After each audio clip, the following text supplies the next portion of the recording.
Hey everybody, it's Manny. I'm coming to you again from Flushing, New York. It's really cold this morning, and I wanted to take a minute and talk to you about the doctor-patient relationship and some of the things that frustrate patients and doctors, at least about medicine in the United States. It's been a hot-button topic for a while, and I got to thinking about this morning as I was running. I like to do a lot of my exercise and a lot of my running early in the morning. It gives me a lot of time to myself and a lot of time to think. And this morning I was thinking about what it is that frustrates us about medicine, both as doctors and as patients. And I got to thinking about an old friend of mine who I actually helped train, who was one of my mentees a few years back. And he runs a page right now, and he runs a practice that really focuses on the entire patient. And I think that's the biggest pitfall in medicine right now, is that we as physicians generally don't take the time to really get to know our patients and to really talk to our patients. And it's not generally because of bad intention, but it's just a lot of the time constraints and a lot of the formality constraints that come into play when in the day-to-day practice of medicine. So I want you guys to hopefully engage and comment about the things that frustrate you most about going to the doctor. I know when I'm a patient and I'm going to the doctor's office, usually the things that frustrate me the most is excessive waiting time. Waiting forever in a doctor's waiting room is usually the most frustrating thing. Sometimes you wait hours to get a couple of minutes. It seems like your doctor is in and they're out. Maybe they shake your hand, they lay a stethoscope on your chest, and they walk out, and you wonder what happened. You just got a bunch of prescriptions for some medications and maybe a test or two, and you don't really feel like you even got a chance to talk about what it was that was bothering you, or what your problem was that brought you in that day. And I think at the heart of it, I think back to when I was applying for medical school, and every medical school interview starts with a question of why you want to be a doctor. And I can tell you right now that I never went to medical school to write a bunch of prescriptions for cholesterol medicine or to order a bunch of stress tests. And while I believe in those things, I mean, I don't not believe in the utility of medications and in the utility of testing. Ultimately, the way I try to approach my patients now is by really getting to know them and who they are. I think it's a lot more powerful to know who your patient is, to know who their family is. What do they do for a living? What do they like?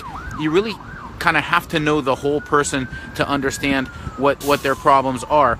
The other thing is just listen to your patient when they're talking to you. There's an old saying in medicine that goes, if you just listen to the patient, they'll tell you what's wrong with them. There's no need to start off with a bunch of testing and with a bunch of medications and blood work. And a lot of times just ask your patient what brought them in and take a minute to listen to them. That's the most frustrating thing from my end. And that's how I try to approach my patients from the doctor end, and I found that a lot of most patients really respond to that. It's not necessarily always about the time that you spend, the amount of time. A lot of frustrations from the patient side center on how long they waited and how little time they get with their doctor. And while there's certainly a lot of validity to that, some patients really just don't want or need as much of your time as you think they do. Some people, they're doing great, you know them for years, you know that they're doing well, and you know what to look for, and maybe they only want 5 or 10 minutes of your time. But other people maybe need a lot more. Ambulance coming around the corner, so let me pause for a second to give that the noise a chance to die down. But really, it's just about those people who need longer. You got to find a way to give them longer. And in this era where there's constant constraints over time, over double booking and triple booking, your patients, it can be a real challenge. So from the physician perspective, my biggest frustrations are trying to make sure that I give all the patients the time that they need, and I think that's probably one of the big frustrations from the doctor side, from the patient side too. But let me know, is it that your doctor isn't listening to you? Is it that your doctor is spending too much time just writing a bunch of scripts and rushing you out of their office? And let me know what's working for you. What is it the doctors do that is great? That don't name names publicly, please. I don't want.